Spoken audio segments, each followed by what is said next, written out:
কথা কি শোনা যায়?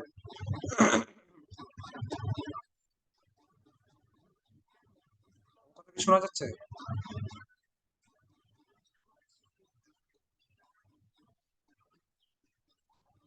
আমার কথা শোনা যায় না?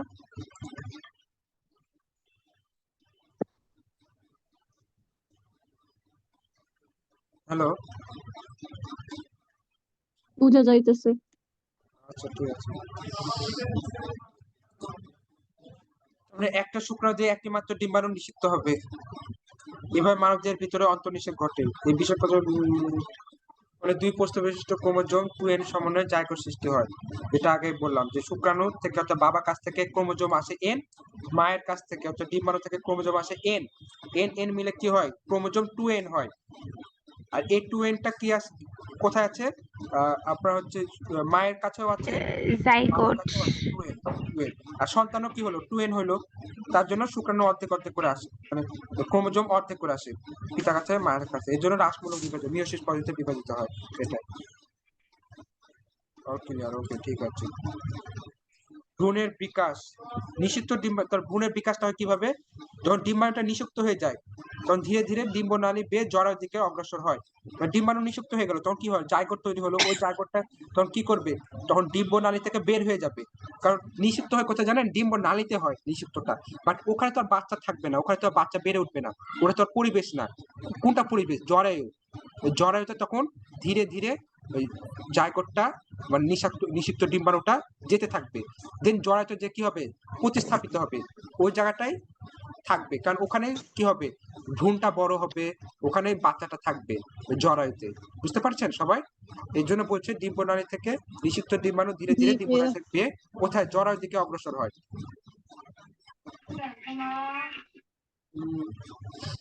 এই যে কোষ বিভাজনের শেষ পর্যায়ে ভ্রূণ ও ডিম্বাণু থেকে যে জরায়ুতে পৌঁছালো, এই পর্যায়ে ভ্রূণকে কি বলা হয়? ব্লাস্টোসিস্ট বলে। হ্যাঁ, ব্লাস্টোসিস্টের পরে আরো বিভিন্ন পর্যায় ক্রমান্বয়ে যেতে থাকে, এইভাবে করে 38 সপ্তাহ পর্যন্ত চলতে থাকে।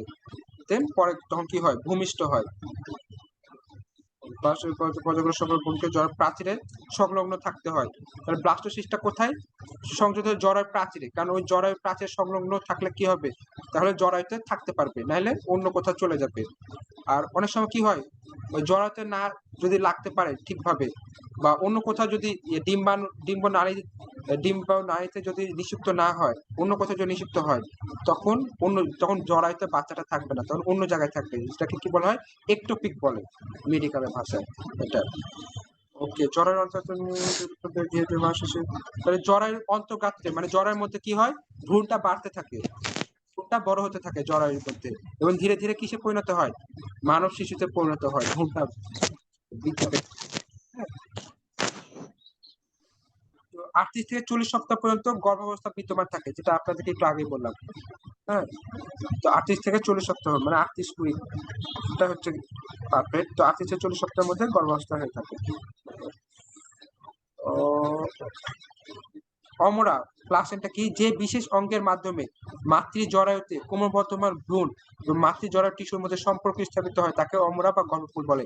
এই গর্ভফুলের মধ্যে কি থাকে? বাচ্চাটা থাকে, এবং এখানে কি থাকে? একটা নালী থাকে, যেটা ওই অমরা করে ওই মায়ের সাথে বাচ্চার কানেকশন তৈরি করে ওই নালীর মাধ্যমে। তখন বাচ্চা যখন হয়ে যায়, ভূমিষ্ঠ হয়, তখন ওই নালীটাকে কেটে দেওয়া হয়। নাভির সাথে কানেকশন করা থাকে, বাচ্চার নাভির সাথে কানেকশন থাকে। ভ্রূণ জড়িত পৌঁছানোর 4-5 মধ্যে নিষেকের পর 12 সপ্তাহের মধ্যে কি তৈরি হয়? অমরা তৈরি হয়। নিষিক্ত হলো, জাইগোট তৈরি হলো, ডিম্বাণু শুক্রাণু মিলন ঘটার ফলে তো কি নিষিক্ত হয়। ওই নিষিক্ত হওয়ার পর থেকে 12 সপ্তাহের মধ্যে কি তৈরি হবে? অমরা তৈরি হবে। আর বাচ্চা ডেলিভারি হবে কতদিন মধ্যে বলেন তো? কতক্ষণ পর্যন্ত গর্ভ অবস্থায় থাকে? কতদিন পর্যন্ত গর্ভ অবস্থায় থাকে? কতদিন পর্যন্ত বাচ্চা? 38 সপ্তাহ। 38 থেকে 40 সপ্তাহ পর্যন্ত। এটা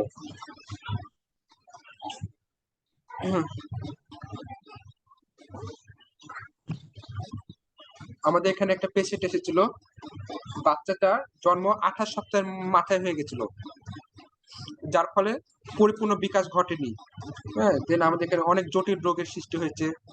হ্যাঁ, তারপরে কিছুটা অ্যাবনর্মাল টাইপের আমাদের পিজিতে ভর্তি হয়েছিল কয়েকদিন আগে।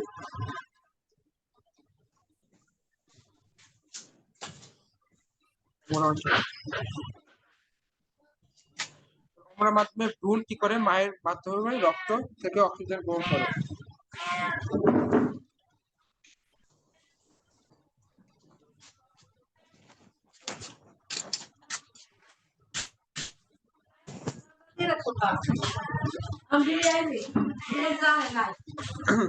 তাহলে অম্লের মাধ্যমে কি করে ভ্রূণ মায়ের রক্ত থেকে অক্সিজেন গ্রহণ করে, তাই না? অর্থাৎ অম্লের মধ্যে তো কি থাকে, ভ্রূণটা থাকে। তো ওরা তো ওই বাচ্চাটারও কি পেটে থাকাকালীন অক্সিজেনের প্রয়োজন পড়ে, তাই কিনা? তারপর কার্বন ডাই অক্সাইডের বিনিময় ঘটানোর প্রয়োজন পড়ে। জি ভাইয়া। তারপরে খাবারের দরকার পড়ে, খাবার দরকার পড়ে না পেটে থাকাকালীন বাচ্চা কিন্তু সে অক্সিজেন নেয়, কার্বন ডাই অক্সাইড ত্যাগ করে, খাবার খায়, মলমূত্র ত্যাগ করে, এগুলো সবই কিন্তু হয়ে থাকে। আর এগুলো সব কোথা থেকে কি কাজ সাহায্য করে? অমরার মাধ্যমে হয়ে থাকে। এগুলো সবকিছু অমরা করে, পুষ্টিও দেয় অমরা। হ্যাঁ, ওর মায়ের কাছ থেকে পুষ্টিটা নিয়ে বাচ্চার মধ্যে ট্রান্সফার করে এটাকে এই অমরাই। আবার অক্সিজেন পরিবহন করে কে? এই অমরা। এই অমরা এগুলো করে থাকে সব কাজ, অর্থাৎ বাচ্চা যত কাজ সবকিছু অমরা সাহায্য করে।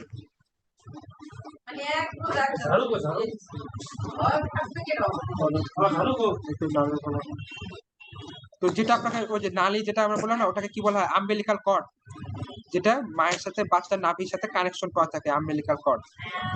বুঝতে পেরেছেন? তাহলে ভ্রূণের নাভির সাথে আম্বেলিকাল কর্ডটা, এটা তখন বাচ্চা ডেলিভারি হওয়ার পর কি করে? কেটে দেয় আম্বেলিকাল কর্ডটা। দেখেন নাই আপনারা কাটতে কখনো ভিডিওতে, বা কখনো দেখেন নাই, বা জি সরাসরি ভাইয়া। কেটে দেয়। জি ভাইয়া দেখছি। একে আঞ্চলিক ভাষা আমরা কি বলি? আম্বেলিকাল কর্ডকে নাড়িও বলে থাকি, বা নালী নারী। কিছু একটা বলে থাকি, তাই না? নালী বলি, এটা একটা একটা বলে থাকি নালী। আমাদের ভ্রূণের বিভিন্ন পথে বিভিন্ন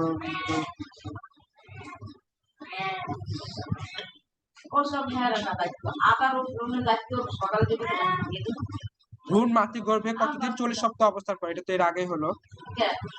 এবার আছে এইডস। আচ্ছা, এখান থেকে আপনারা যেটা খাতায় লিখবেন আমি বলি। মাতৃগর্ভে থাকে বাচ্চা 38 থেকে 40 সপ্তাহ। সবাই হচ্ছে মাথায় রাখেন, 38 থেকে 40 সপ্তাহ, এটা খাতায় লিখেন। ভ্রূণ মাতৃগর্ভে কতদিন থাকে? 38 থেকে 40 সপ্তাহ।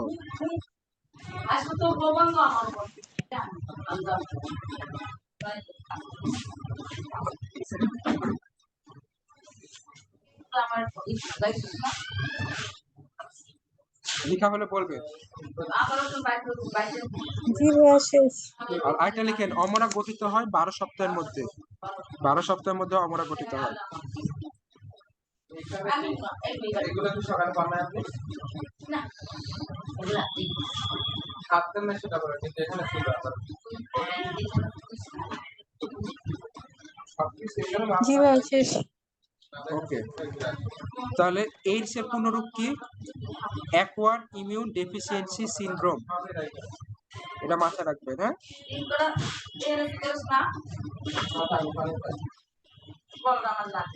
বর্তমান বিশ্বে এইডস একটা কি মারাত্মক কি ঘাতক ব্যাধি রোগ, একটা সুপ্ত অবস্থায় থাকে, প্রকাশ পায় দেরিতে।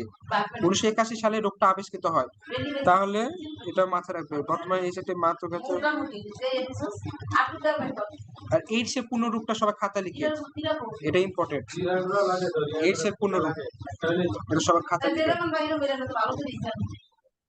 Acquired immune deficiency syndrome. বানান কিন্তু ভুল করা যাবে না, এটা কিন্তু মাথায় রাখবেন। অপশনে কিন্তু একই জিনিস দেওয়া থাকলো, কিন্তু বানান উল্টা পাল্টা দিতে পারে, বানানটা মাথায় রাখবেন।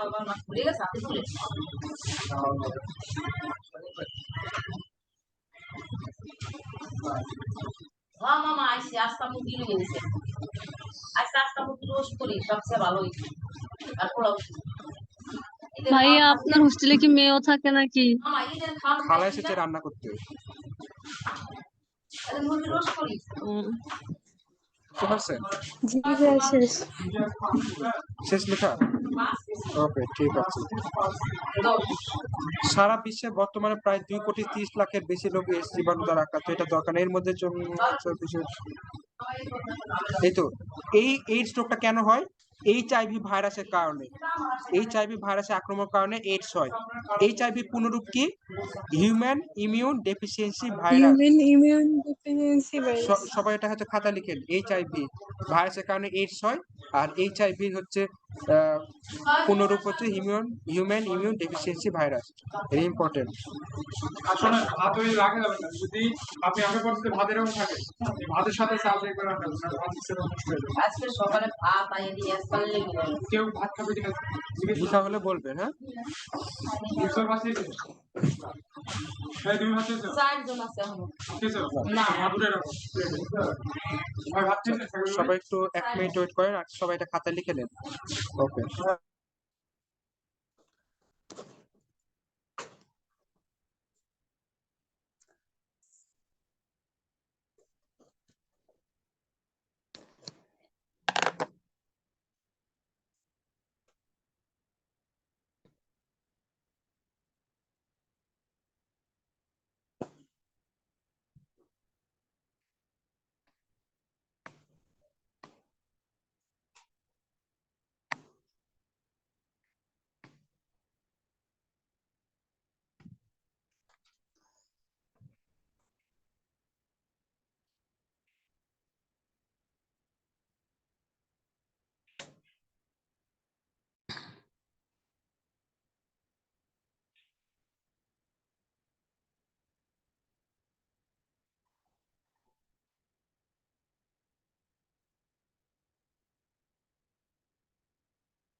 ওকে, আমার কথা শোনা যাচ্ছে? জি ভাইয়া। ওকে, তাহলে এখানে ইমিউন জি ডেফিসিয়েন্সি ভাইয়া শোনা দ্বারা কি যাচ্ছে। বুঝতে পারছি? এখানে ইমিউন ডেফিসিয়েন্সি নামটা দ্বারা বুঝতে পারছি এখানে ইমিউনে কি হবে? ডেফিসিয়েন্সি হবে, ঘাটতি হবে। আমাদের বডি যে ইমিউন সিস্টেম রয়েছে সেটা কি হয়ে যাবে? কমে যাবে। আমাদের শরীরে ইমিউন সিস্টেম, কমে যাবে। ইমিউনটা কে দেয়? এই শ্বেত রক্তকণিকা দেয়, তাই না? তো এরপরে কি হবে? এই ভাইরাস যদি আক্রমণ করে তাহলে শ্বেত রক্তকোষের ক্ষতি সাধন হবে, আর এই শ্বেত রক্তকোষের ক্ষতি সাধন হওয়ার পরে কি হবে? ইমিউনিটি ডেফিসিয়েন্সি হবে, কারণ ইমিউনিটি দেয় কে? এই শ্বেত রক্তকণিকায়। শ্বেত এবং এই রক্তকণিকা। কোষের অ্যান্টিবডি তৈরি সহ রোগ প্রতিরোধ সংক্রান্ত কাজে বিঘ্ন ঘটে। তার মানে আমাদের শরীর যখন কোনো কিছুর দ্বারা আক্রান্ত হয় বা আক্রমণ করে, কোনো ভাইরাস, ব্যাকটেরিয়া, তখন কি করে? এই শ্বেত রক্তকণিকার যে অ্যান্টিবডি রয়েছে, হ্যাঁ, তারা কি করে? তারা হচ্ছে আমাদের শরীরকে প্রোটেক্ট করে তাদের কাছ থেকে, তাই না? তো এই ভাইরাসটা কি করে? ওই শ্বেত রক্তকণিকায় যে আক্রমণ করে, ওই শ্বেত রক্তকণিকাকে, যে আমাদের শরীরে ইমিউনিটি তৈরি করে, অ্যান্টিবডি তৈরি করে, বিভিন্ন ধরনের রোগ প্রতিরোধ থেকে আমাদের তৈরি দূরে রাখে, তাকে যে আক্রমণ করে এই এইচআইভি। বিঘ্ন ফলে কি হবে? ঘটায়। আমাদের শরীরে ইমিউনিটি কমে যাবে। ইমিউনিটি যদি কমে যায় তাহলে সহজে আমাদেরকে ভাইরাস, অন্যান্য ভাইরাস গুলো কি করতে পারবে? আক্রমণ করবে। রোগ অসুখ বিসুখ সবসময় আমাদের লেগে থাকে। আক্রমণ করতে পারে। তাহলে কি হবে? অল্প একটুতেই অসুখ বিসুখ সবসময় লেগে থাকবে। আমাদের শরীর কিন্তু অনেকটা, হ্যাঁ, জীববিজ্ঞান 10 অধ্যায়ের কিছু অংশ এখনো বাকি ছিল। পার্ট 2 পড়ানো হয়ে গেছে না? আপনাদের 10-এর কি 10-এর মধ্যে কিন্তু 2টা পড়ানো সম্পূর্ণ কিন্তু পড়ানো হয়ে গেছে, হয়নি? 10 অধ্যায় কিন্তু পার্ট 2 পড়ানো হয়ে যাওয়ার কথা। আমি কিন্তু হ্যাঁ পড়াইছি কিন্তু পড়ানো হয়েছে ভাইয়া। শেষ পর্যন্ত। আচ্ছা, আপনার হচ্ছে জি ভাইয়া। হয়তো মিস করেছেন, এটা পড়াইছি, পরের অংশটা পড়ানো হয়েছে ভিতরে। ফলে কি হয়? শ্বেত রক্তকোষের সংখ্যা ও অ্যান্টিবডির পরিমাণ ক্রমশ কি থাকে? কমতে থাকে। এই ভাইরাস মানুষদের সুপ্ত অবস্থায় অনেকদিন থাকতে পারে। এর জন্য আমরা বুঝতে পারি না যে আমাদের শরীরে এই ভাইরাস আক্রমণ, কারণ এই ভাইরাস আক্রমণের সাথে সাথে আমাদের শরীর, মানে আমরা অনুভব করতে পারি না সমস্যাটা। যখন পরে যায় তখন টের পায়, প্রায় 6-7 মাস পর। এই ভাইরাস আক্রমণে রোগীর দেহে রোগ প্রতিরোধ ক্ষমতা কি হয়ে যায়? নষ্ট হয়ে যায়। ফলে রোগীর মৃত্যু অনিবার্য হয়ে পড়ে, কারণ সহজে ভাইরাস আক্রমণ করতে পারে অন্যান্য ভাইরাস। আর যেমন হচ্ছে কি করে? আমাদের শরীর কিন্তু বিভিন্ন, এই যে আমরা যে খাবার খাচ্ছি, আমরা যে মনে করেন এগুলো ম্যাক্সিমাম আনহাইজেনিক খাবার খাচ্ছি, আমাদের হাতে কিন্তু অনেক রোগ জীবাণু লেগে আছে, তারপরেও কিন্তু আমরা সহজে রোগে আক্রমণিত হয় না। তার কারণ কি? তার কারণ আমাদের শরীরে কি আছে? অ্যান্টিবডি আছে, যেটা কি করে? রোগ জীবাণুকে ধ্বংস করে দেয় আমাদের শরীরে প্রবেশ করলে। তার কারণে সহজে আমরা অসুখ বিসুখে হই না। যখন মাত্রাতিরিক্ত হয় যেটা আমাদের শরীর প্রোটেকশন করতে পারে না, তখন যে আমরা রোগে আক্রান্ত হই। কিন্তু আমাদের ইমিউন সিস্টেম অনেক শক্তিশালী, এই ইমিউন সিস্টেম যদি ধ্বংস হয়ে যায় তখন কিন্তু মানুষের মৃত্যু হয়ে যাবে।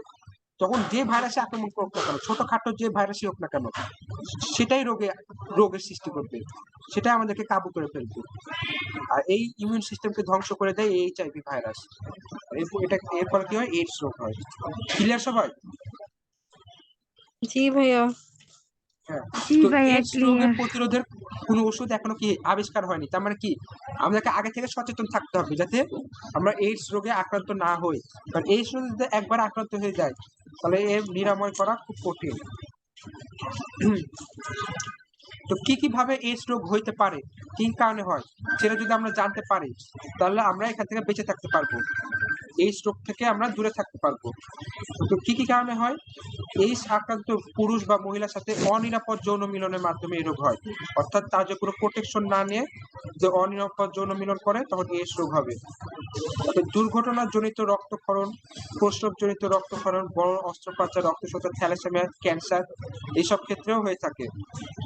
এইডস রোগে আক্রান্ত রোগীর রক্ত সুস্থ ব্যক্তিদের সঞ্চালন করলে, যেমন এইডস রোগে কোনো আক্রান্ত ব্যক্তির রক্ত যদি কোনো সুস্থ মানুষের দেহে দেওয়া হয় তাহলে ওই সুস্থ মানুষটাও কি সে আক্রান্ত হয়ে যাবে, এইডসে আক্রান্ত হয়ে যাবে। তার জন্য এই এইডসে কারোর আক্রান্ত কাছ থেকে হবে। যদি ব্লাড নেন তাহলে তার এইডস আছে কিনা এটা চেক করে নেবেন। কিন্তু আমরা করি না সচরাচর, অনেকে করি না। রক্ত প্রয়োজন, ইমার্জেন্সি রক্ত প্রয়োজন, রক্তে ব্লাড গ্রুপ মিলে গেলে তার কাছ থেকে কি রক্ত নিয়ে নিই, কিন্তু আসলে তার এইডস আছে কিনা অত কিন্তু আমরা তখন দেখি না, কিন্তু এটা দেখা দরকার। বুঝতে পারছেন? কারণ যে ব্যক্তির কাছ জি থেকে ভাইয়া। আপনি রক্তটা জি নিবেন ভাইয়া। তার যদি এইডস থাকে তাহলে আপনারও এইডস হয়ে যাবে। এর জন্য রক্ত নেওয়ার আগে তার ব্লাডে এইডস আছে কিনা রক্তের গ্রুপ, কিন্তু হ্যাঁ, যখন রক্তের গ্রুপ চেক করে না তখন এইডসটাও দেখে নেয়, তখন ওখানে দেখে নেয়। তো আক্রান্ত মা মানে যে এইডস আক্রান্ত ব্যক্তি মা, মানে যে মা এইডস আক্রান্ত হয়েছে, সে মায়ের যদি দুধ শিশু পান করে তাহলে কি হবে, ওই শিশুটাও এইডস আক্রান্ত হয়ে যাবে।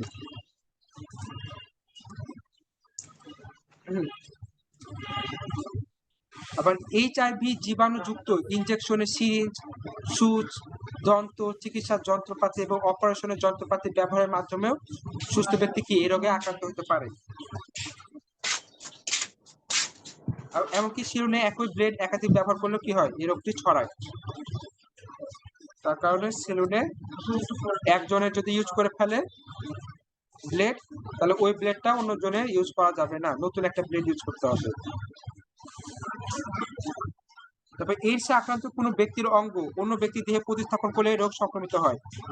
অনেক সময় আমরা অনেকে অঙ্গ দান করে না, কিডনি বলেন, চোখ বলেন, এগুলো দান করে না।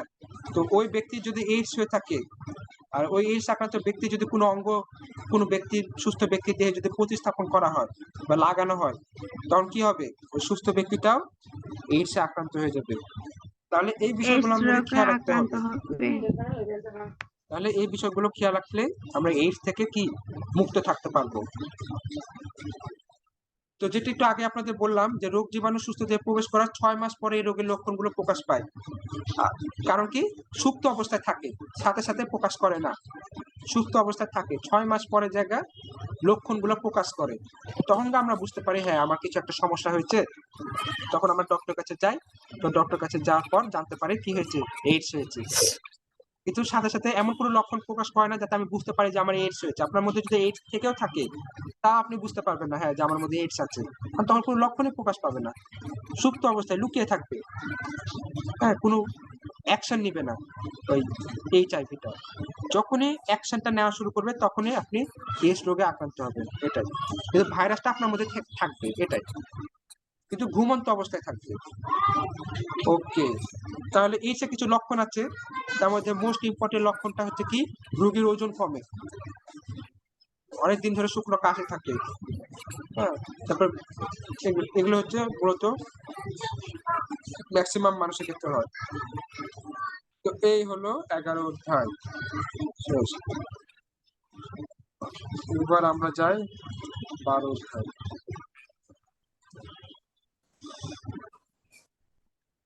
ঠিক আছে, 12 অধ্যায়।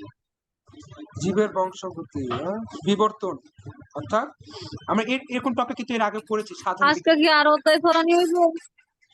আচ্ছা, যতক্ষণ না হচ্ছে এই জুমটা হচ্ছে অফ হয়ে যায় ততক্ষণ পর্যন্ত ক্লাস হবে। এখন জুম অফ হওয়ার উপর নির্ভর করছে। একদিনে এত অধ্যায় পড়াইলে তো পড়তেই পারি না। হ্যাঁ, না পড়া বেশি হয়ে যাইতেছে না। না না, আপনাদের তো দাগাই দিচ্ছি না, তাতে পড়া কমে গেল। দাগাই দিলে ওই দাগানো পড়াগুলো পড়লে তো অনেক কম হয়ে যায়। সব কি পড়ছে প্রায় অর্ধেকের মতোই তো বাদ দিয়ে দিচ্ছি বইটাকে। ওকে, জীবের বংশগতি বিবর্তন, এটা কিন্তু সাধারণ বিজ্ঞানে এর আগে পড়েছেন। হ্যাঁ, বিবর্তন মানে মানুষ জীব টিকে থাকার জন্য যে ধীরে ধীরে যে বিবর্তন করে। তো আমরা একটু দেখি, টুকটাক কিন্তু আগে পড়াই আছে, সমস্যা হবে না। এগুলো কিন্তু ম্যাক্সিমাম আগে পড়া আছে, সো তাড়াতাড়ি শেষ হয়ে যাবে। মাতা পিতার বৈশিষ্ট্যগুলি তাদের সন্তান সন্ততিদের সঞ্চারিত করে বংশ কিসের মাধ্যমে, বংশগতি বস্তুর মাধ্যমে, তাই না? তো সেগুলো কি কি? ক্রোমোজোম, জিন, ডিএনএ, আরএনএ। মিউট করেন। বাদ্দারিসাও হ্যাঁ, তাহলে মাতা পিতা বৈশিষ্ট্যগুলো সন্তান সন্ততির মাধ্যমে মধ্যে কিভাবে সঞ্চারিত হয়, কার কার মাধ্যমে? এই ক্রোমোজোম, জিন, ডিএনএ, আরএনএ এর মাধ্যমে। মনে আছে? এটা কিন্তু পড়াইছিলাম, মনে পড়ে? হ্যাঁ, এটা পড়ানো হয়েছিল জি না এর ভাইয়া আগে? পড়াইছেন। জি ভাইয়া। আমি বললাম না, এখানে জি ভাইয়া। প্রায় ম্যাক্সিমাম পাবেন যেগুলো এর আগে পড়ানো হয়েছিল। এখানে অনেকগুলো আছে যেগুলো এর আগেই পড়ানো হয়েছে। বংশগতির প্রধান উপাদান হচ্ছে কি? ক্রোমোজোম। বংশগতির প্রধান উপাদান হচ্ছে ক্রোমোজোম। তাহলে ক্রোমোজোমের মধ্যে কি থাকে? ক্রোমাটিন তন্তু থাকে, ডিএনএ থাকে, আরএনএ থাকে। তো ক্রোমোজোম আবিষ্কার করেন কে? বিজ্ঞানী স্ট্রাসবার্গার। এই হচ্ছে প্রথম ক্রোমোজোম আবিষ্কার করেন। তাহলে সবাই এটা খাতা লিখেন, বংশগতির প্রধান উপাদান হচ্ছে ক্রোমোজোম, আর ক্রোমোজোম আবিষ্কার করেন স্ট্রাসবার্গার, বিজ্ঞানী স্ট্রাসবার্গার। এটা সবাই খাতায় লিখেন।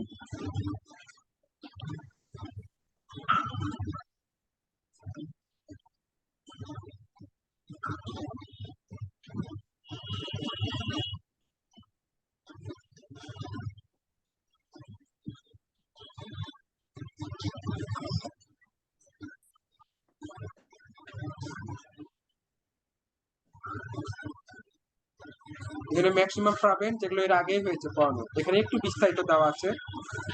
হ্যাঁ, এখানে কিছু নতুন তথ্য পাবেন হালকা পাতলা, কিন্তু ম্যাক্সিমামই আগে হয়ে গেছে আপনাদের সাধারণ বিজ্ঞানে পড়াইছিল। এটা হয়ে জি গেল। ভাইয়া লিখছি। তো জিন কি করে? জীবের বৈশিষ্ট্য নিয়ন্ত্রণ করে, মনে আছে আপনাদের? জিন কি করে? জি ভাইয়া। বৈশিষ্ট্য নিয়ন্ত্রণ করে। আর কি করে এই জীবের বৈশিষ্ট্য নিয়ন্ত্রণ করে? মানে মাতা পিতার যে বৈশিষ্ট্য সেগুলো সন্তান সন্ততিদের মধ্যে নিয়ে যায়। কি কি বৈশিষ্ট্যগুলো নিয়ে যায়? এই মানুষের চোখের রং, চুলের আকৃতি, চামড়ার গঠন, এগুলো, এই বৈশিষ্ট্যগুলো ক্রোমোজোম কর্তৃক বাহিত হয়ে বংশগতির ধারা অক্ষুণ্ণ রাখে। ক্রোমোজোমের মাধ্যমে বাহিত হয় মানে কি? ক্রোমোজোমের মধ্যে তো এই জিনটা থাকে, আর জিনটা কি করে? ওই জি বৈশিষ্ট্যগুলো নিয়ন্ত্রণ করে। হ্যাঁ, তো এই জন্য বলি না যে দেখতে তো মায়ের মতো হয়েছে, তার চোখটা তো তার বাবার মতো হয়েছে বা দাদির মতো হয়েছে, বলি না এগুলো? তো এগুলো জি কি করে? ভাইয়া। এই জিনই করে থাকে, জি ভাইয়া বলা হয়। এই জিনগুলোই করে থাকে এগুলো, যার কারণে দেখতে তার মা বাবার মতো হয়, দাদা দাদির মতো হয় বাচ্চা। ওকে, এই কারণে কি হয়? ক্রোমোজোমকে বংশগতির ভৌত ভিত্তি বলা হয়। এটা অনেক ইম্পর্টেন্ট। ক্রোমোজোমকে কি বলা হয়? বংশগতির ভৌত ভিত্তি বলা হয়। এটা খুবই ইম্পর্টেন্ট, সবাই লিখে।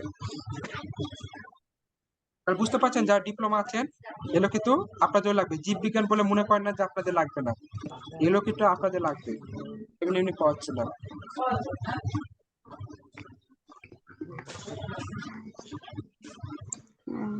আপনাদের বিজ্ঞানে যা পড়ানো হয়েছে এগুলো যদি ভালো করে পড়েন, এর মধ্যে থেকে সব কমন পাবেন। এর বাইরে যাওয়ার কোনো স্কোপই নাই কোশ্চেন করার। যতই কোশ্চেন হার্ড করুক, এর বাইরে কোশ্চেন হবে না। যত কোশ্চেন হার্ডই করুক, এর বাইরে একটা কোশ্চেন দেওয়ার স্কোপ নাই। কোথায় দিবে? এর বাইরে দেওয়ার সুযোগ নাই। জি ভাইয়া লিখছি। বিজ্ঞান আমি বরাবর বলেছি, বিজ্ঞান সাধারণ জ্ঞান কিন্তু ভালো করে পড়তে হবে। বিজ্ঞান সাধারণ জ্ঞান খারাপ করলে কিন্তু অবস্থা খারাপ। আর বিজ্ঞান আমি যা পড়াচ্ছি এগুলো থেকে এর বাইরে কোনো কোশ্চেন হবে না। আর এখন যদি আপনার না পড়েন, আমি পড়াই দিলাম কিন্তু আপনি পড়লেন না, তাহলে সেটা আপনার ব্যর্থতা। আমার কাজটা আমি করছি, কিন্তু আপনার কাজটাও আপনাকে করতে হবে। আপনার এক্সামটা আমি পরীক্ষায় দিয়ে আসতে পারবো না, তাই না? ওটা তো আপনার নিজেকে দিতে হবে। আমি জাস্ট কি পথ দেখাবো আপনাকে। ওকে, ডিএনএ। ক্রোমোজোমের প্রধান উপাদান কি? ডিএনএ হলো ডিএনএ, এটাকে কি বলা হয়? Deoxy ribo nucleic acid. এটা তো আমরা আগে পড়ছি, ডিঅক্সিরাইবোনিউক্লিক মনে অ্যাসিড। আছে? এটা কিন্তু এর আগে পড়া হয়েছিল। জি ভাইয়া। তবে 5 কার্বন যুক্ত শর্করা, নাইট্রোজেন, জি ক্ষার, ভাইয়া। অ্যাডিনিন, গুয়ানিন, সাইটোসিন, থায়ামিন, কোনটা ডিএনএ তে কোনটা থাকে, আর আরএনএ তে কোনটা থাকে না, হ্যাঁ, থায়ামিনের পরিবর্তে কোনটাতে ইউরাসিল থাকে, কোনটাতে ইউরাসিল না থাকে থায়ামিন থাকে, এগুলো সব পড়ানো হয়েছে। জি ভাইয়া। এগুলো সব হয়েছে সব।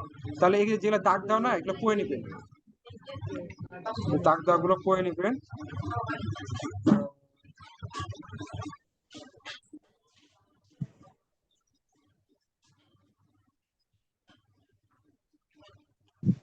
যারা বিএসসি আছেন তারা দেখেন এখানে টিএমভি মানে টোবাকো মোজাইক ভাইরাসের মধ্যে ডিএনএ অনুপস্থিত থাকে, এটা বিএসসিরা দেখবেন। আর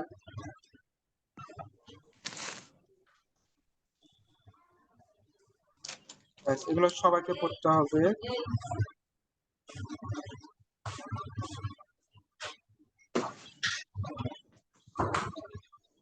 জিনের বংশগতি নিয়ন্ত্রক, এগুলো সব পড়ানো হয়েছে।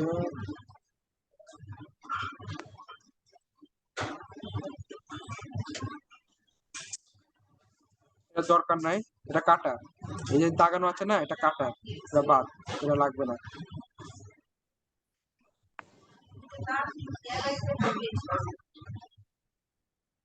আর এই যে এটুক লিখছে না, এটা ডিপ্লোমারা স্কিপ করতে পারেন, সমস্যা নেই। ডিপ্লোমা যারা আছেন, এই যে 5 যুক্ত কার্বন শর্করা এখান থেকে শুরু করে এই এত পর্যন্ত 20 অ্যাংস্ট্রম, এই যে এত পর্যন্ত, এই টুটা যারা ডিপ্লোমা আছেন তারা স্কিপ করতে পারেন।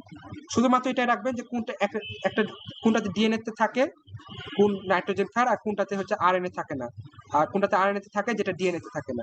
ব্যাস, এই টুটা মাথায় রাখলে হবে, আর কিছু লাগবে না। ওটা আপনাদের সাধারণ বিজ্ঞানে পড়াই দিয়েছিলাম। এটা তাই, এইটুকুটা এখান থেকে এই পর্যন্ত শুধুমাত্র বিএসসিরা পড়বে, ডিপ্লোমাদের লাগবে না। এটা তো বাদ দিয়ে দিলাম।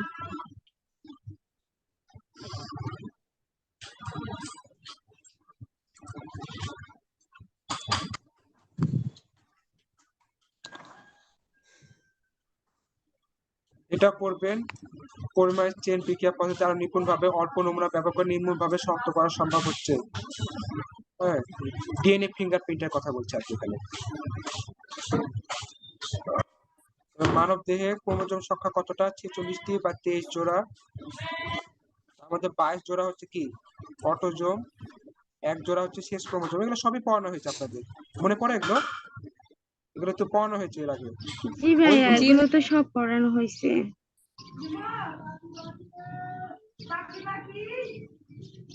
জেনেটিক ডিসঅর্ডারও কিন্তু আপনাদের পড়ানো হয়েছিল সাধারণ বিজ্ঞানে। সাধারণ বিজ্ঞানে ছিল না এটা? এটা কিন্তু সাধারণ জি বিজ্ঞানে ভাইয়া। ছিল।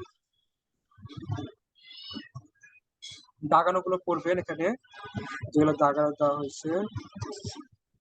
থ্যালাসেমিয়া, থ্যালাসেমিয়া পড়া হয়েছে। এটা হচ্ছে লোহিত রক্ত কণিকার অস্বাভাবিক জনিত রোগ। হ্যাঁ, এটা বংশ পরম্পরা হয়ে থাকে। এই রোগের কারণে কি হয়? লোহিত রক্ত কণিকাগুলো নষ্ট হয়ে যায়। এই কারণে কি রক্ত দেওয়া লাগে এইসব রোগীদেরকে 3-4 মাস পর করে। দাগানো গুলো সব পড়ে নিবেন, এগুলো সবই পড়ানো হয়েছিল আপনাদের। লিঙ্ক ডিসঅর্ডার, যেটি অর্থাৎ আমাদের যে ক্রোমোজোম গুলো আছে না, এই ক্রোমোজোম যদি কোনো কারণে কোনটা যদি ডিফেক্ট হয় বা কমে যায় বা কম থাকে বা বেশি থাকে বা কোনটা যদি নষ্ট থাকে, তখন এইসব রোগগুলা হয়। এগুলো বংশ পরম্পরা হয়ে থাকে এগুলো। তারপর জৈব বিবর্তন তত্ত্ব, এই জৈব বিবর্তনও কিন্তু পড়ানো হয়েছিল। চার্লস ডারউইনের বিষয়গুলো কিন্তু আপনাদের পড়ানো হয়েছিল, সাধারণ বিজ্ঞানেই ছিল জৈব বিবর্তন, মনে আছে? এটা সম্ভবত 4র্থ অধ্যায় শেষের দিকে ছিল, জি ভাইয়া। 4র্থ অধ্যায় শেষের দিকে সাধারণ জি বিজ্ঞানে। ভাইয়া। সবই হয়েছে সাধারণ। হার্বার্ট স্পেন্সার যে প্রথম ইভোলিউশন কথাটা ব্যবহার করে, এটা কিন্তু পড়ানো হয়েছিল, এটা কিন্তু ছিল। এগুলো সবই আছে, নতুন তো কিছু দেখি না।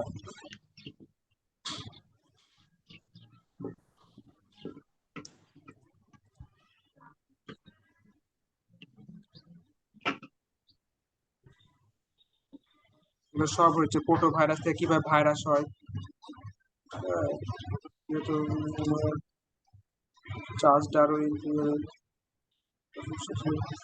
তার বই, কোন বই বের করেছিল, এগুলো সব পড়ানো হয়েছে সব। তারপরে পৃথিবীতে যদি সব ডিম যদি বেঁচে থাকতো, যতগুলো মাছ ডিম উৎপাদন করছে বা যতগুলো হচ্ছে আর কি হাতি বা প্রাণী যেগুলো যত বাচ্চা সেগুলো যদি সব টিকে থাকতো, তাহলে একটা সময় এই পৃথিবীতে এগুলো ভরে যেত। হ্যাঁ, এগুলো কিন্তু সব পড়ানো হয়েছিল শেষ। জি ভাই, সবই পড়ানো এগুলো হয়েছে পড়ানো হয়েছে। সাধারণ বিজ্ঞানে সবই আছে। তাহলে এতে যেটা কি করবে, দাগানো গুলো দেখে নিবে, তার রিভিশন হয়ে গেল, সমস্যা নাই, রিভিশন দিবেন। হ্যাঁ, দাগানো গুলো শুধু পড়বে, দাগানো বাইরে কিছু পড়ার দরকার নাই। এই যে আমি এখন যেগুলো দাগাইনি কিন্তু আগে থেকে দাগানো আছে, এগুলো পড়বেন। আর একটা তো আমি বাদ দিয়ে দিলাম, যেটা আগে দাগানো ছিল ওটা ক্রস দিয়ে দিয়েছি, ওটা বাদ দিবেন, ব্যাস তাহলে হবে। আর এগুলো হচ্ছে পড়বেন, ব্যাস এই তো হয়ে গেল। খালি খালি ভয় পান, ভাইয়া আজকে ইংলিশ এক্সাম কবে হবে, কখন হবে? বুঝি না। ইংলিশ এক্সাম কখন হবে, ইংলিশ আর ও, সাম্প্রতিক? এটা এখনই আমি লিঙ্ক দিয়ে দিব, এখনই দিয়ে দিব। আজকে কি আর ক্লাস হবে রাতে ভাইয়া, বাংলা বা এরকম কিছু? বাংলা, বাংলা আপনাদের হচ্ছে পড়া দিব, হ্যাঁ ক্লাস নিব আপনাদের।